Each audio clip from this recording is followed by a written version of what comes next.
똑같은 동일한 은혜와 평화가 함께하기를 간절히 소망합니다.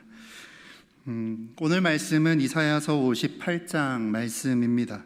교회의 절기 중에서는요, 사순절이 시작되는 날인 제 수요일에 이 본문 말씀을 교회는 함께 읽도록 권고하고 있습니다. 그래서 여러분이 기억하실진 모르겠지만 작년 3월에 제 수요일이 있던 그 주간 금요기도회에 이 본문 말씀으로 금식에 관하여 잠깐 나눈 적이 있습니다. 오늘은 사순절이 아니라 이사야서 책이라는 이 책 자체에 맞추어 같은 동일한 본문의 말씀을 나누어 보려고 합니다. 우리가 잘 아는 것처럼요, 예언자 이사야를 포함해 모든 예언자들이 외쳤던 메시지는 단 한마디로 요약됩니다. 히브리어로 슈브라고 하는데요, 여호와께로 돌아가자라는 말입니다.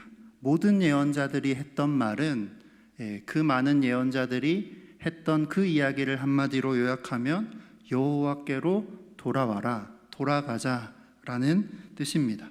히브리어로 슈브라고 하는데요, 저를 구약을 가르쳐줬던 선생님의 표현으로 하면 이 슈브는 이렇게 번역이 됩니다.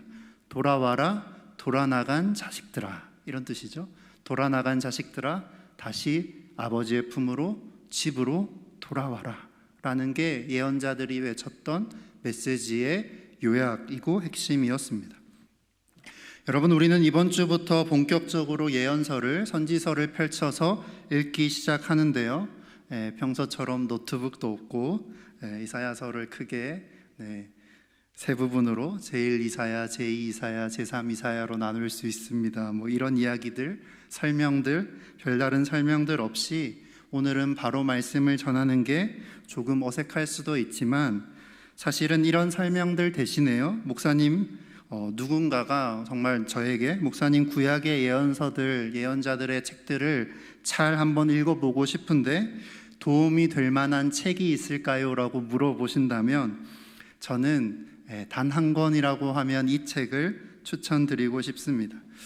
유대교 신학자이자 20세기의 랍비였던 아브라함 조슈아 헤셀이라는 작가, 신학자가 쓴, 유대교 신학자가 쓴 예언자들이라는 책입니다. 꽤 두꺼운 책인데 광진 카페에 있습니다.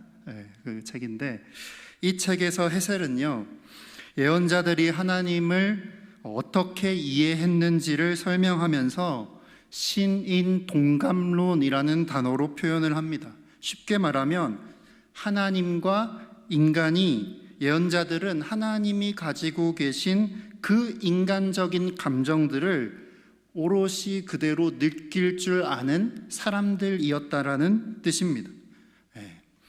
구약의 예언자들은요, 하나님을 버린 이스라엘 사람들, 그 동족들을 향한 하나님의 마음, 하나님의 애끓는 마음, 진노, 슬픔, 이러한 모든 감정들을 공유한 사람들이었다는 겁니다. 신적 파토스라고 하는데요, 이 하나님의 정념을 가득 떠안은 사람들, 그래서 불같이 내 마음에서 그 감정들이 일어서 도저히 주체하지 못한 사람들, 그러한 사람들이 바로 예언자들이었다는 겁니다. 그래서 설명보다는 말씀이 필요한 구절이죠. 하버드에서 기독교를 강의하는 하비 콕스라는 교수가 있는데요, 그분이 쓴 책에 보면, 성경을 요약하는 개론서를 보면 거기서 이 예언서를 소개하는 장면에서 헤셀의 이 예언자들을 언급하면서 이렇게 요약합니다. 예언자들의 역할은 하나님을 대신해 말하는 것이라기보다는 잊혀진 이들과 목소리를 잃은 이들을 위하여 하나님의 목소리를 청중에게 상기시키는 일을 했다라고 요약합니다. 그러니까 예언서를 읽으실 때 우리는 예언서를 통해서 어떤 내용들이 있지가 아니라 어떤 이 안에, 이 예언자들의 메시지 안에 어떤 하나님의 감정이, 어떤 하나님의 정념이 이 예언자들의 목소리에 절절히 담겨 있는지를 느끼면서 읽어야 한다라는 뜻입니다. 예언자들은 하나님의 정념을 가득 담아 외쳤다는 거죠. 돌아와라, 돌아나간 자식들아 라고 외쳤던 겁니다. 그리고 여호와께로 돌아가는 방법 중에 가장 대표적인 방법이 바로 오늘 본문에 나오는 금식 그리고 안식일 두 가지가 여호와께로 돌아가는 가장 대표적인 구약에 나와 있는 방식이었다라는 거죠. 여러분, 유대인들은 금식할 때요, 죄를 뒤집어 쓰거나 그리고 죄에 누웠다 일어나는 이런 일들을 합니다. 그래서 아까 말씀드린 것처럼요, 재수요일이 되면 이 본문 말씀을 함께 읽는 거죠. 여러분, 재라는 거 타고남은 흙이죠. 다 타고남은 잿가루. 흙은 우리가 근본적으로 어떤 존재들인지를 알려줍니다. 그렇죠? 화장터에 가보면 우리의 인생이 끝날 때 어떻게 우리의 마지막에 물질로 남겨지는지를 보여주는 거죠. 이 죄는 결국은 우리가 마지막에 처할 그 모습을, 우리의 원래의 모습을 보여주는 겁니다. 그리고 금식이라는 것은 우리가 바로 그런 죄인들임을 깨닫게 하는 가장 좋은 방법이라고 구약부터 모든 전통에서 계속해서 알려주고 권고하고 추천하는 회개의 방식이라고는 거죠. 이제 이사야서 58장에서 말하는 금식의 의미를 차근차근 보려고 하는데요, 곱씹어 보려고 하는데, 이 말씀을 통해 여호와께 돌아간다는 게 구체적으로 어떤 의미인지를, 하나님이 기뻐하시는 금식이라는 게 무엇인지를 깨닫는 시간이 되기를 소망합니다. 그리고 우리 각자가 결단하고 실천할 나의 금식은 무엇일까라는 걸 한번 깨닫는, 주님이 깨닫게 해주시는 귀한 시간 되기를 주님의 이름으로 축복합니다. 사랑하는 여러분, 금식은 왜 하는 걸까요? 금식은 왜 하는 걸까요? 오늘 1절 말씀 같이 한번 읽어보겠습니다. 1절 말씀 함께 읽습니다. 크게 외치라, 목소리를 아끼지 말라. 내 목소리를 나팔같이 높여 내 백성에게 그들의 허물을, 야곱의 집에 그들의 죄를 알리라. 아멘. 이사야서 58장은요, 하나님께서 예언자 이사야에게 아주 공적인 자리에서 그 당시의 이스라엘 백성들의 허물과 죄를 광장에서 선포하라고 명령하시면서 시작됩니다. 그들의 죄목이 이제 2절부터 나오는데요, 이어지는데 조금 이상하게 느껴질 수도 있는 말씀입니다. 2절 같이 한번 읽어볼까요? 2절 말씀입니다. 그들이 날마다 나를 찾아 나의 길 알기를 즐거워함이 마치 공의를 행하여 그의 하나님의 규례를 저버리지 아니하는 나라 같아서 의로운 판단을 내게 구하며 하나님과 가까이 하기를 즐거워하는도다. 아멘이 나오는 말씀이죠. 근데 1절을 보면 아멘이 나오는 말씀이 아닙니다. 이 2절은 이스라엘 백성들에게 이사야가 공적인 광장에서 외쳐야 했던 그들의 죄에 대한 설명이기 때문이라는 거죠. 이스라엘 백성들의 죄가 이런 거라는 겁니다. 그들이 날마다 나를 찾아 나를 아는 걸 즐거워한다. 의로운 판단을 내게 구하고 하나님과 가까이 하기를 즐거워한다. 여러분, 놀랍게도 이사야서 58장의 하나님은요, 이스라엘 백성들이 열심히 주님을 찾는 것이 그들의 죄고 그들의 허물이라고 말씀하며 이야기가 시작됩니다. 열심히 안식일을 지켰고 열심히 금식을 했는데 그것이 하나님께서 가증히 여길 만한 그들의 죄악들이었다라고 주님은 이사야를 통해 말씀하고 계시는 거죠.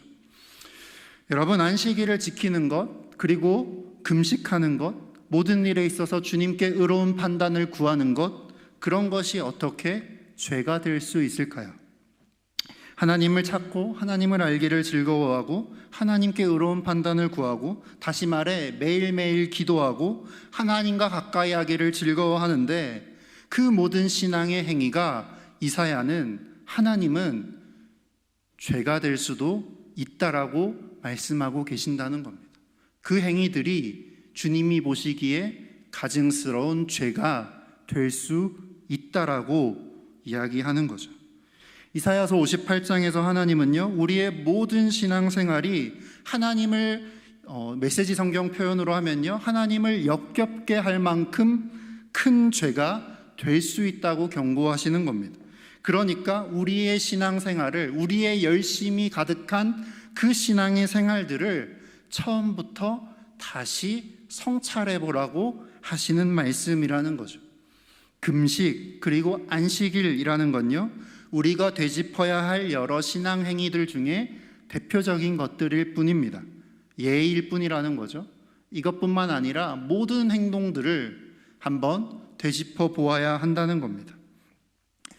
여러분은 혹시 신앙적인 이유로 금식이라는 걸 해보신 적이 있습니까? 아마도 젊으실 때는 기도원의 아예 이름 앞에 붙어 있잖아요. 금식 기도원, 이렇게 기도원들이 보면 다 금식이 붙어 있는데, 저는 금식보다는 이제 굶식이 익숙한 사람입니다. 늘 굶는 게 익숙한 사람이라서 그렇긴 한데, 저한테 금식하면 제일 먼저 떠오르는 장면은 중국에서 유학을 할 때요. 그때 형 누나들을 따라 한다고 같이 막 사순절에 일주일씩 2주일씩 금식하고, 마지막 날 12시까지 같이 교회에서 기다렸다가 12시 땡 하면 나가가지고 편의점 가고 막 그랬던 기억들이 있습니다. 여러분, 보통 사순절이나 고난주간이 되어야 우리는 금식이라는 단어를 꺼냅니다. 식사 금식은 힘드니까 미디어라도 금식하자, 뭐 다른 거라도 좀 금식해보자라고 하면서 여러 금식의 이야기를 꺼내는데요. 여러분, 금식이라는 건 도대체 왜 하는 걸까요? 3절을 보시면 이스라엘 백성들이 금식을 왜 했는지를 이렇게 말씀하고 있습니다.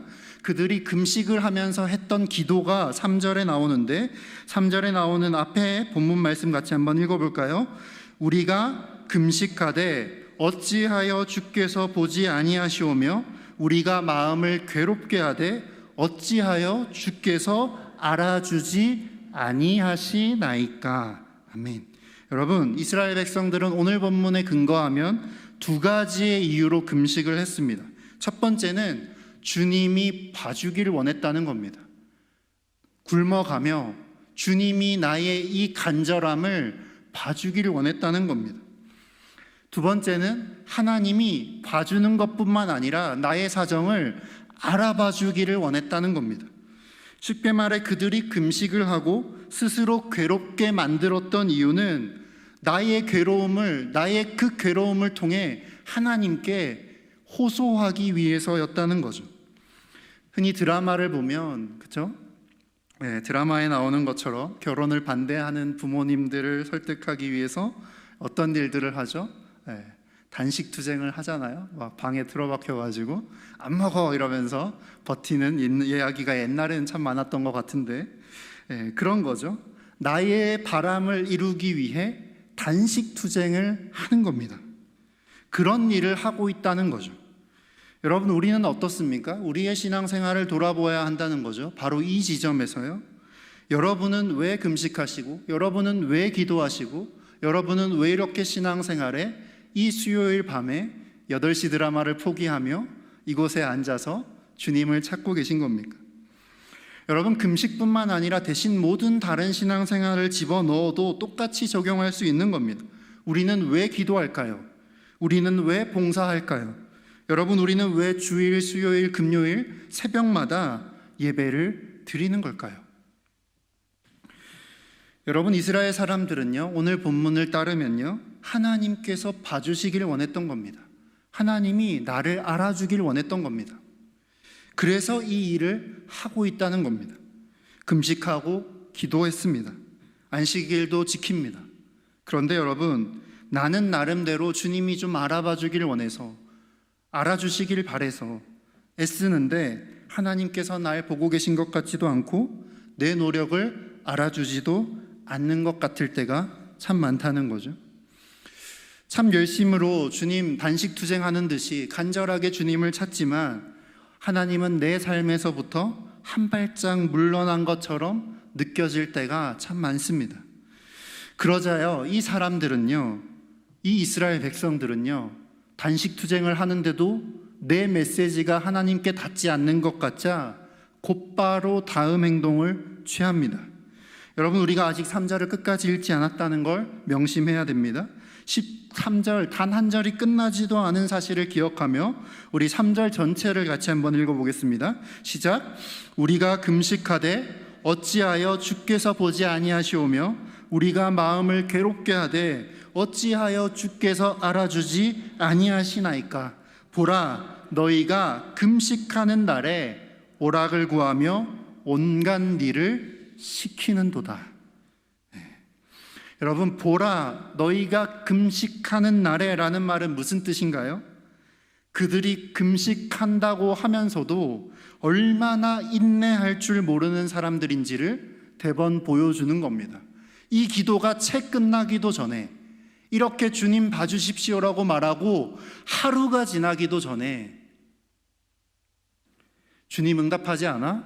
주님이 내 말을 듣는 것 같지 않아? 그러면 내가 해야지 뭐. 내가 나서는 수밖에. 내 삶을 나라도 챙겨야지. 그들은요, 하나님이 봐주지 않는 것 같자 그 기도가 마치기도 전에 내 바람을, 내가 그렇게 주님께 타했던 그 기도의 제목들을 내가 스스로 이루고자 하나님이 움직이시기도 전에 먼저 내 뜻대로 움직이기를 시작했다는 겁니다. 다른 번역에는 오늘 이 3절의 말씀 마지막을 이렇게 표현합니다. 금식하는 그날에 그들이 돈벌이에 눈을 밝히고 일꾼들에게 마구 일을 시켰다 라고 하는 거죠. 여러분, 이사야는 우리 인간들이요 얼마나 자주 하나님의 자리에 스스로 앉기를 즐겨 하는지를 적나라하게 까발리고 있는 겁니다. 우리가 얼마나 하나님보다 앞서 행동하는지, 얼마나 그런 일상에 익숙해져 있는지를 보여주는 겁니다. 우리는 하나님 앞에서 침묵하고 하나님을 인내심을 가지고 그 주님의 응답을 기다리기보다는 주님 들으시지 않아? 그러면 내가 움직이는 수밖에. 곧바로 그 하나님의 자리에, 내 삶의 주인이라는 그 자리에 내가 앉아 따리를 튼다는 겁니다. 이사야의 지적처럼요, 간절한 제목을 가지고 금식합니다. 금식하면서 기도하는데 그 하루가 지나기도 전에, 하나님의 음성이 채 들려오기도 전에 우리는 그새를 참지 못하고 이미 내 머릿속에서 그 다음에 나의 계획들을 세우고 움직이길 시작한다는 거죠. 내가 기도하던 그 일들을, 내 욕망이나 내 부족함을 내 노력으로 채우기 위해 아등바등 한다는 겁니다. 여러분, 이건요 조금도 금식하지 않는 겁니다. 이건 금식하는 게 아닙니다. 밥을 굶고 있지만 금식하는 게 아닙니다. 여러분, 금식이라는 게 뭡니까? 식욕과 싸우는 거잖아요. 끼니를 굶는 걸 통해 나의 욕망과 싸우고 내 욕망을 이겨내는 것이 금식 아닙니까? 가장 원초적인 욕망을 일부러 끄집어내어서 이기기 가장 힘든 그 욕망을, 굳이 내 삶에서 없어도 될 욕망을 끄집어내어서 그것과 전쟁하며 다른 모든 욕망들에게 더 예민해지기 위한 회개의 작업이 금식이라는 겁니다. 전쟁이죠. 영적인 전쟁을 일부러 벌이는 게 금식입니다. 그런데 금식하면서도 그들의 일상에서 조금의 절제도 찾아볼 수가 없었다는 겁니다.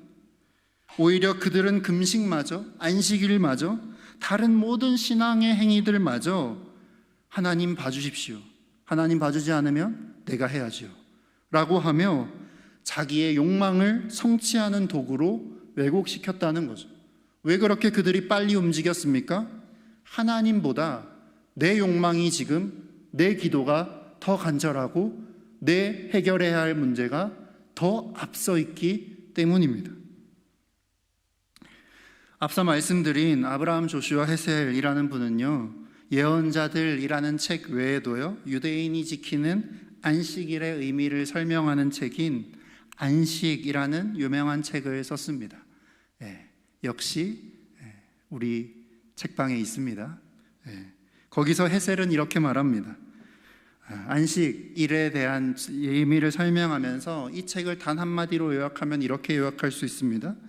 모든 인간의 역사, 기술의 문명은 인간이 시간이라는 걸 희생하여 공간을 정복한 것이다 라고 합니다.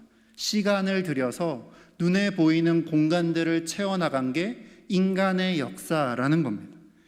인간들은 눈에 보이지 않는 것들을 희생시키며 눈에 보이는 사물을 얻는데 집착해 왔다라고 헤셀은 말합니다.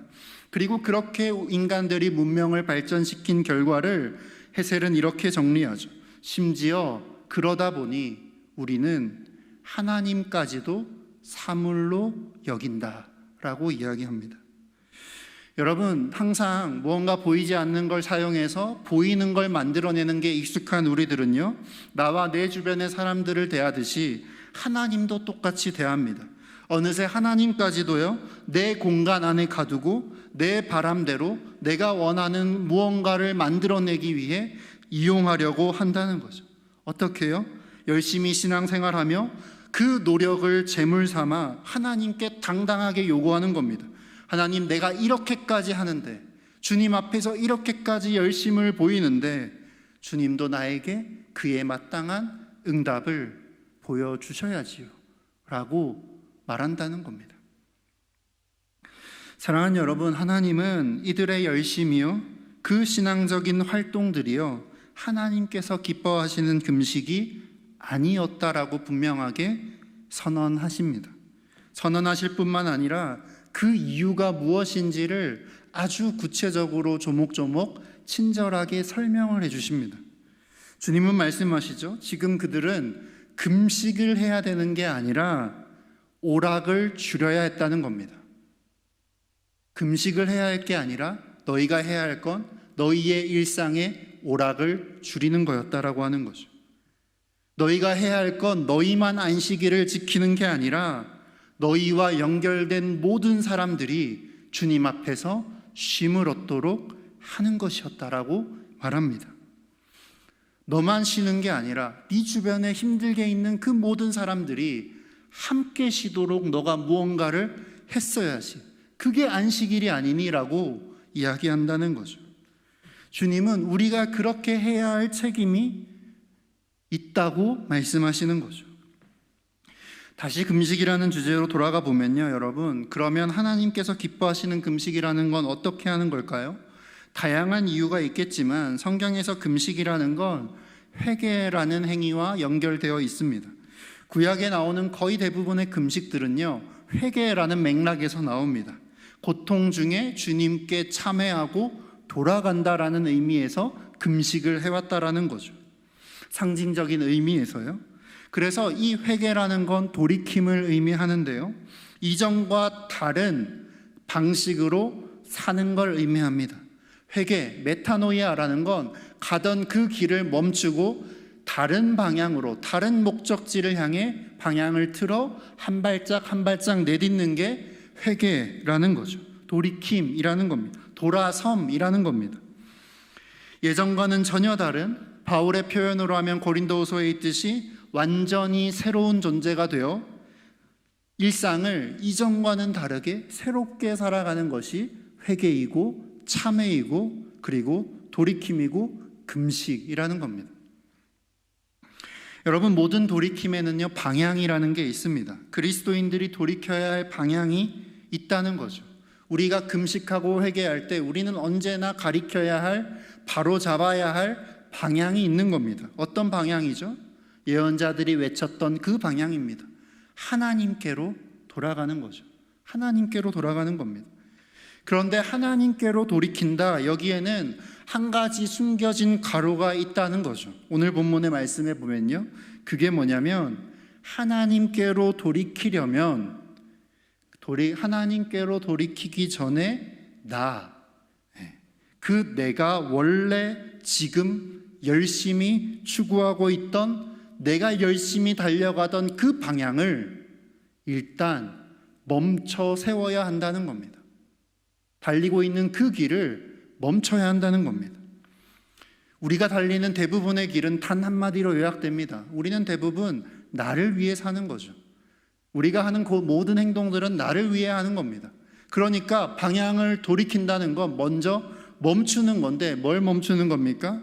나를 위해 하던 그 모든 일들을 멈추는 겁니다. 모든 사람들은 나 자신을 위해 살아가고 있습니다. 그래서 우리는 하나님께로 돌이키되 이 숨겨져 있는 가로까지 풀어내어 예수님이 말씀하신 것처럼 자기를 부인하고 자기 십자가를 지고 하나님을 따르는 겁니다.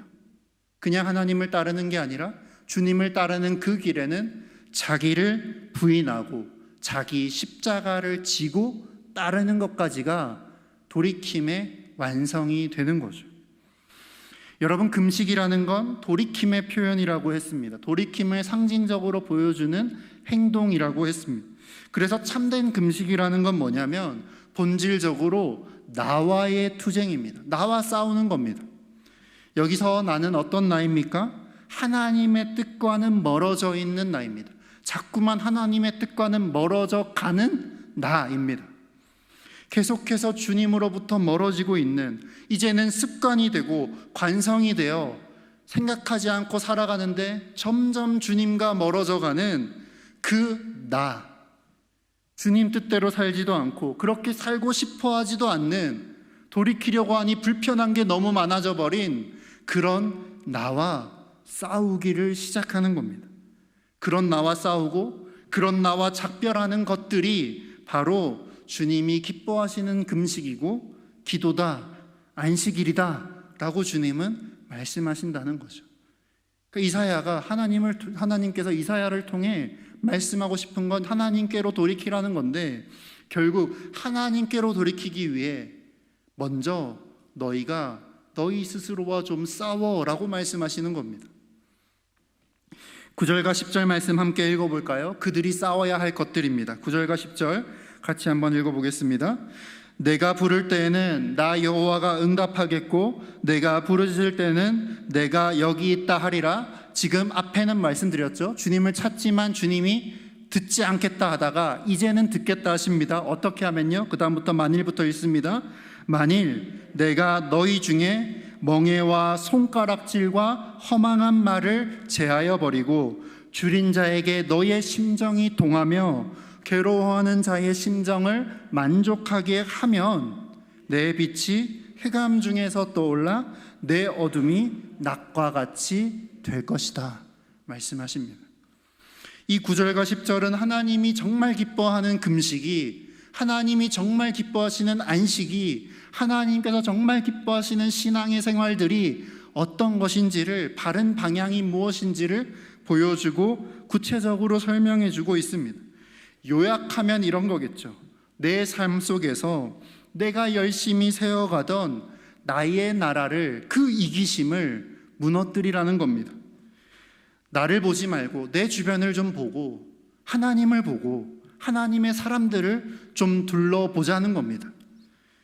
내가 열심히 쌓던 내 삶을 무너뜨리고 그 나라가 하나님의 나라가 되게 하라고, 하나님의 뜻에 맞게 주님의 시선에 따라 주님이 보는 것들을 좀 보면서 넓은 시야를 가지고 세상을 살자 말씀하고 계시는 겁니다.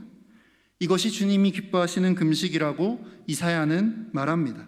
그래서 9절과 10절에서 주님은 금식이 단순히 밥을 안 먹는 게 아니라, 안 하는 게 아니라 이런저런 행동들을 더 하는 것이라고 말씀하고 계신다는 거죠. 금식은 안 먹는 게 아니라 내가 하지 않아도 될 것들, 하지 않는 것들을 하는 것이라고 말씀하고 계신다는 겁니다. 주님이 아니라면 하지 않을 것들을요. 9절 말씀입니다. 너희는 너희 중에서 멍에와 손가락질과 허망한 말을 제거해 버려라. 공동번역은 이 말씀을 아주 직관적으로 번역합니다. 너희 가운데 멍에를 치우면, 삿대질을 좀 그만두고 못된 말을 좀 거둔다면 이라고 말씀하고 계십니다. 참된 금식이라는 건 여기서부터 출발하는 겁니다. 내 식욕과 싸우는 게 아니라 내 일상의 모든 잘못된 습관들, 나와 내 주변의 사람들을 하나님으로부터 멀어지게 만드는 나의 그 사소한 태도들, 그런 것들을 하나하나 점검하고 그런 모습들과 싸워가라는 겁니다. 그렇게 그 모든 행동들을 거두어 들이라는 겁니다. 제거하라는 겁니다. 그래서 이어지는 10절 말씀에는 금식이 아주 역설적으로 표현되어 있는 거죠.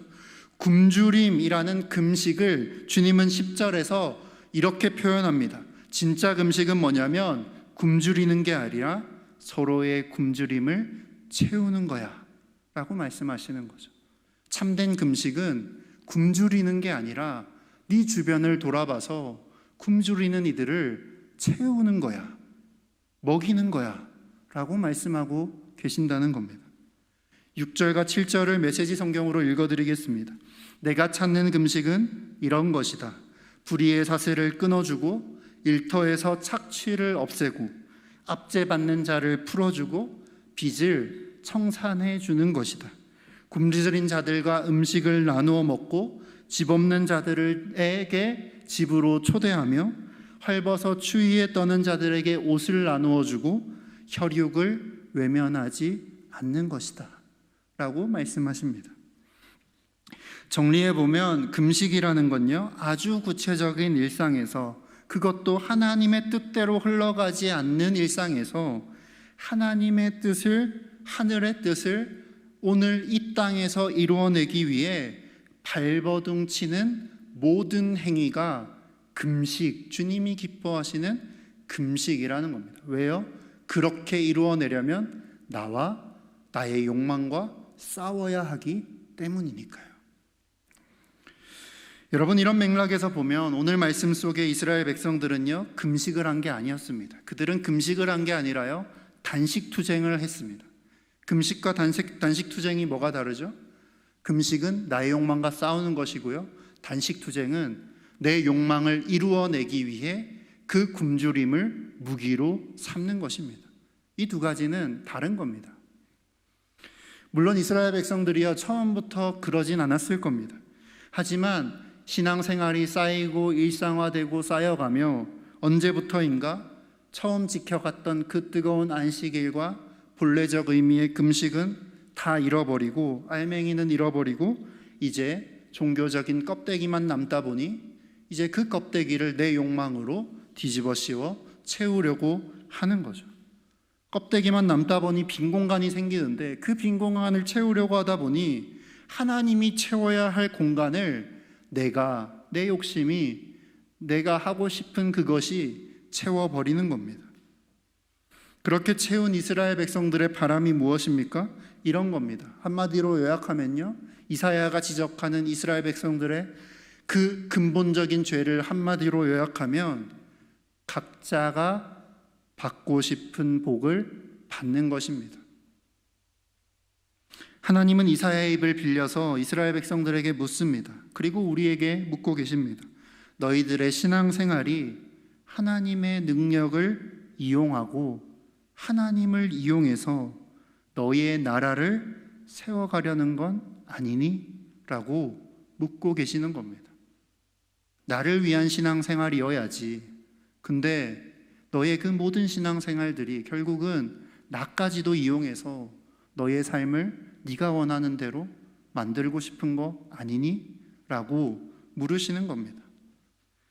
사랑하는 여러분, 하나님께서 기뻐하시는 금식은요, 나의 나라, 내가 그리는 내 미래, 그런 걸 세우는데 아무런 도움도 되지 않습니다.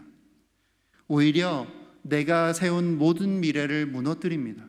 내 삶에 막대한 손해를 끼칩니다.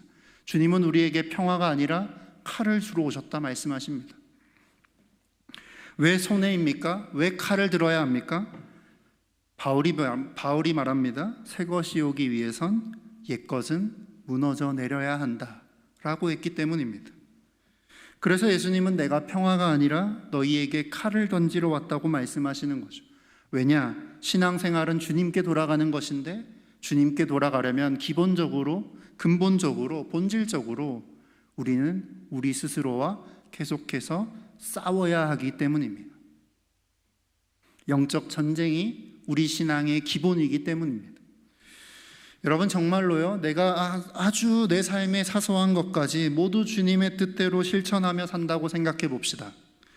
담임 목사님 자주 말씀하시지만 교회 마당만 밟고 가는 분들은 본능적으로 알고 있습니다.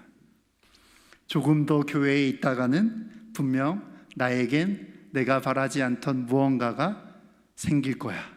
이 교회가 나에게 무언가 더 많은 일들을, 봉사를, 헌금을, 무언가 짐을 지울 거야 라는 걸 본질적으로 캐치합니다. 알고 있습니다. 4층에서 3층으로 내려오면 앞자리로 가야 하고, 앞자리로 가다 보면 임직자 선거에 어느 순간 나와 있다는 걸 본능적으로 아는 거죠. 그래서 늘 선을 긋고 언제나 도망갈 준비를 하고 있는 겁니다. 예전에 한 청년이 늘 그랬습니다. 공동체 안에서 그런 이야기를 하더라고요. 기도하면 주님이 무슨 말씀을 하실지 다 알겠대요. 내 삶을 어떻게 바꾸어 가실지 다 알겠대요. 내가 뭘 잘못하고 있는지 나는 나 스스로 너무 잘 안대요. 그래서 내가 가진 걸 기도하다 보면 더 나누어야 되고, 교회에 더 많이 머물러야 하고, 봉사해야 하다 보니까 내 삶의 밸런스가 무너져 내릴까 봐 나는 솔직히 목사님 기도할 수가 없습니다. 기도하고 싶지가 않습니다 라고 이야기를 하더라고요. 모든 공동체 앞에서 그런 고백을 하더라고요. 기도하는 게 너무 어느 순간부터 무섭다. 기도를 하면 내 삶의 밸런스가 무너져서 예전에 교회에서 받았던 그 상처들, 열심히 일하며 받았던 그 상처들을 또다시 교회에서 열심히 봉사하며 같은 일을 또다시 겪어내야 하는 게 너무 무섭다라고 말하더라고요. 여러분, 우리는 본질상 원수의 자녀입니다. 내가 하고 싶은 대로 하고 싶은 사람입니다. 나에게 칼을 대고 싶지 않은 사람들입니다. 하지만 여러분, 그럼에도 불구하고 하나님께서는요, 우리가 그래서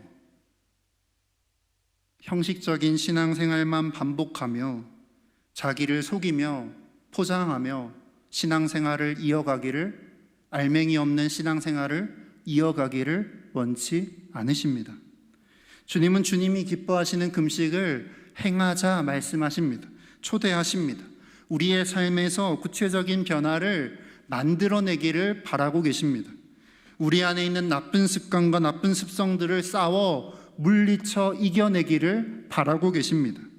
그래서 오래전부터 교회는 제 수요일에 이 본문을 읽으며 너는 흙이니 흙으로 돌아가라. 그것이 네가 정말로 생명을 얻는 길이다. 너의 원래의 자리로 돌아가 그 하나님의 생기를 받아들여라 라고 가르쳐 왔습니다. 우리가 우리 마음대로 사는 이 모든 삶은, 우리의 열심적인 신앙생활까지 포함해서요, 이 모든 것들을 일단 멈춰 세우는 것, 내 멋대로 하던 그 모든 노력들을 일단 멈춰 세워서 한 줌의 재로, 한 줌의 흙으로, 수포로 만들어 버리는 것, 그것이 정말 주님이 바라시는 금식이고 기뻐하시는 길이고 우리를 살리는 길이라고 말씀하고 계시는 겁니다. 말씀을 맺습니다. 오늘 말씀 후반부에 보시면요, 주님이 기뻐하시는 금식을 하나님은요, 그냥 실천하는 자에게만, 그 금식을 실천하는 자에게만 주시는 아주 특별한, 지금까지 단식 투쟁하며 우리가 바랬던 것과는 전혀 다른 보상과 복을, 축복을 말씀해 주고 계십니다. 참 좋은 분이시죠? 주님이 기뻐하시는 금식, 단식 투쟁이 아니라 우리를 내려놓고 우리와 싸우며 주님께 돌아가 주님이 기뻐하시는 금식을 행할 때 어떤 축복을 주시는지 말씀하시는데요, 우리가 우리의 삶의 주인의 자리에서 물러나고 그동안 내가 주인이 되어 쌓은 모든 모래성을 무너뜨릴 때 주님은 우리의 소유를 더하시는 게 아니라 우리 자신을, 우리 존재를 변화시키겠다고 말씀하고 계십니다. 너에게 뭘 더해주고 덜해주고가 아니라 너를 변화시켜 줄게 말씀하고 계신다는 거죠. 무언가를 주시고 안 주시고가 아니라 여러분이라는 사람 자체를 변화시켜서 성화시키겠다고, 주님과 닮은 존재로 바꾸어 내시겠다고 말씀하고 계십니다. 축복하시고 약속하고 계신다는 겁니다. 본문 말씀 9절부터 11절 말씀 같이 함께 읽습니다. 내가 부를 때에는 나 여호와가 응답하겠고 만일 내가 너희 중에서 멍에와 손가락질과 허망한 말을 제하여 버리고 줄인 자에게 너의 심정이 동하며 괴로워하는 자의 심정을 만족하게 하면 내 빛이 흑암 중에서 떠올라 내 어둠이 낮과 같이 될 것이며 여호와가 너를 항상 인도하여 메마른 곳에서도 내 영혼을 만족하게 하며 내 뼈를 견고하게 하리니 너는 물된 동산 같겠고 물이 끊어지지 아니하는 샘 같을 것이라. 아멘. 너는 이라는 겁니다. 주님이 정말 바라시는 건 우리의 무언가가 아니라 우리 자신을 주님의 자녀로 바꾸어내는 것입니다. 사랑하는 여러분, 그리스도교는 신비의 종교이고 역설의 종교입니다. 오늘 본문 10절 이하의 말씀은 우리에게 그 신비와 역설을 통해 주님의 약속을 건네주십니다. 우리가 하나님이 기뻐하시는 금식을 할 때, 다시 말해 우리가 우리의 죄와 싸우며 나의 잘못된 삶들을, 습관들을, 행동들을 하나씩 바로잡아가기 위해 매일매일 영적인 전쟁을 치를 때 헝클어진 관계의 끈을 하나씩 풀어가려고 시작할 때 주님은 우리에게 펼쳐질 미래를 이렇게 약속하십니다. 그때 우리는 우리 안에서 전에 없던 빛을 발견하게 될 거라는 겁니다. 우리 안에 있는 선함을 되찾게 될 거라는 겁니다. 나로 인해 어두운 세상이 밝아져 가는 걸 경험하게 될 거라는 겁니다. 하나님과의 관계가 회복될 것이고 가난한 환경이라도 그 환경이 내 영혼과 내 몸마저 가난하게 만들지는 못할 것이라는 걸 고백하게 되는 사람이 될 거라는 겁니다. 그렇게 주님은 우리를 물된 동산처럼 되고 물이 끊어지지 않는 샘처럼 바꾸어 가기를 약속하고 계십니다. 이것이 주님이 금식이라는 이 우리의 신앙생활을 통해 만들고 싶은 저와 여러분의 모습이라고 저는 믿습니다. 사랑하는 여러분, 하나님은 늘 우리의 소유가 아니라 우리의 존재에 관심을 가지고 계신 분이십니다. 여러분 자신에게 관심을 쏟고 계십니다. 그분이 변화시키고 싶으신 건 여러분의 환경이나 여러분의 소유가 아니라 여러분의 존재 그 자체입니다. 참된 금식은 우리의 일상에 하나님을 끌어들이는 겁니다. 하나님은 복의 근원이시지요. 복의 근원이신 그분께서 우리의 일상에 끼어들 때 우리는 그분처럼 복의 근원으로 바뀌어 간다는 겁니다. 바깥에서 무언가를 가지고 덜 가지고로 복을 판단하는 자들이 아니라 내 안에서 복이 흘러나오는 자들로 주님은 바꾸어내기를 바라고 계신다는 겁니다. 하나님께서는 우리 주님처럼 우리도 그런 존재, 그 자체가 복의 근원이 되기를 바라고 계십니다. 모든 그리스도인은 복받음을 넘어서는 사람들입니다. 복 받는 걸 넘어서서요, 존재 자체가 복이 된 사람들, 복 있다 말씀하시는 사람들입니다. 하나님께서는 하나님께서 우리의 복이 되신 것처럼 우리도 누군가의 복이 되는 것, 서로가 서로에게 복된 존재가 되는 것, 이것이 하나님이 기뻐하시는 금식이다, 안식이다 말씀하고 계시는 겁니다. 사랑하는 여러분, 그리스도인은 물된 동산, 물이 끊어지지 않는 샘입니다. 왜냐하면 우리에게는 영원한 생명의 물이신 주님이 계시기 때문입니다. 그래서 주님은 우리에게 말씀하십니다. 너희가 복 있다 말씀하십니다. 복되다 말씀하십니다. 그리스도인이신 여러분, 복됩니다. 이번 한 주간도 복 되시기를 축복합니다. 그래서 주님께서 여러분과 함께 하실 때 그 생수의 근원으로부터 여러분의 존재를 복으로 바꾸어 놓을 줄 믿습니다. 이 시간 함께 행복 찬양하고 주님 앞에 또 기도하겠습니다.